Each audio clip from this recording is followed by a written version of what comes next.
Hello and welcome to my late night show, Joy of Working. I'm sharing with you my experiences over the last 4 decades in the different jobs that I did, my takeaways, and some tips. Yesterday, I started by talking about my entry into a public sector undertaking, HMT, as a Deputy General Manager and Chief of Public Relations. This was a totally different ball game. First of all, this is the first time I had stepped into a government-y kind of a job. Earlier, I was only in, private sectors. The second thing is that a public sector undertaking has different kind of set of rules, and I didn't know them. I had to learn them slowly. Well, the first thing I learned was you have to be very careful in treading. Yes. I had 9 people in my department.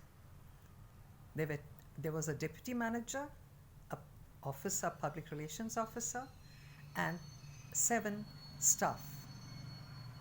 You see, public relations is said to be a profession without a definition.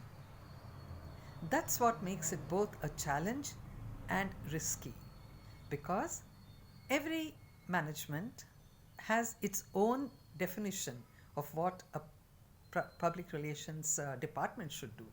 It's more a kind of a staff function. 25 years ago, when I stepped into it, it was only the public sector units and government which had public relations officers. The private sector probably called it corporate communication, but it was only the big companies which had it. So it hadn't really come of age. And when I stepped into public relations, it was defined as a khana pina tikana, which means you organize the boarding and lodging and drinks for your guests. That was how it was perceived. But I wanted to give it definitely a different definition of my own. And I thought, let me kind of categorize it into internal communication, external communication, corporate social responsibility, and then hospitality. Khana, pina, tikana. That also should be there. And in a public sector, most of your guests would be again from the government. They would all be either politicians, MLAs, MPs, and the public sector was considered the domain of such people, where they could just come to see the plays and be given total royal treatment. I had to learn all that. And my staff was very supportive of helping me with this. They would give me a kind of ready reckoner of a day-to-day program. When a VIP visits, what should be done, how the person should be received at the airport. I even had an airport badge with which I could go right up to the tarmac to receive a minister when he comes. So you see, it has its own power play there.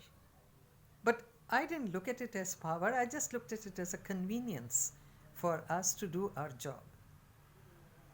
So internal communication, there wasn't any when I went to HMT. So I started what is called Aaj Ki Khabar.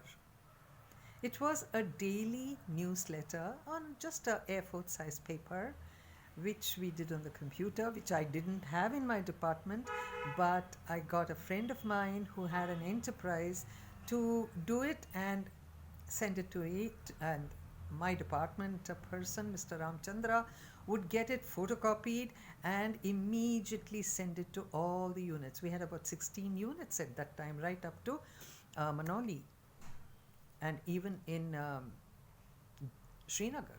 We had a watch factory there. So you see, it was an exciting time as a journalist.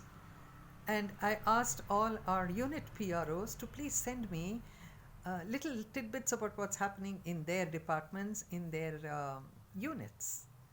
Very soon, the chairman, a new chairman had come, Mr. P.C. Niyogi, who was very supportive of this.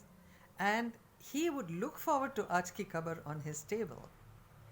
And I asked him, would you like to give a message every day to all the employees? So every morning there was a little message. I even added a little joke there. So Aaj Ki Khabar became very popular. It later on brought my downfall, but that's a different matter. But as a journalist, the dots joined here. I could put into practice my experience as a journalist to bring out an internal communication. Later, I brought in HMT Samachar, which was like a tabloid, with a little more information about what's happening in all the units. And all the unit general managers also supported by sending me the latest about what's the product that's coming out and what it is like, etc. In fact, Aaj Ki Khabar used to be put up on the notice boards, and during lunchtime, employees would gather to read what was there because I had a little column on HMT as it was. So they would all stand and discuss, nahi, ye aisa nahi tha, because my uncle used to work there at that time. So instead of gossiping and rumor mongering, they were standing there and discussing about the company's plus points. So that is why it was a very big success. And HMT Samachar came out once a fortnight because it had more information and the format was of a tabloid. Then I introduced HMT Darshan, the in-house video.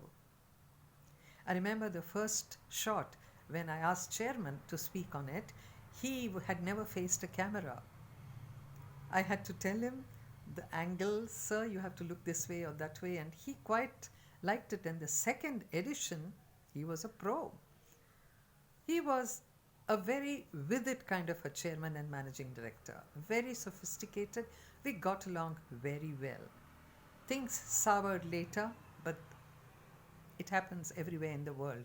So what's a big deal? But he supported every public relations activity I put up to him for sanction. So I told you the resources were so many, and tomorrow I'll share with you another very interesting PR activity which I did, which brought in a lot of media appreciation, and also to a certain extent it was like a market driven PR. Because I was already in sales and marketing and advertising, I brought in that knowledge into this also. I hope you're enjoying my PSU stay. I really liked it. It is one of the most glorious chapters in my career. And I'll tell you why. Every day I'll share a little bit of it. I'll keep the bad news for the end, but I'll give you all the good news in the beginning. So be with me tomorrow for more on public relations in a public sector unit. Bye.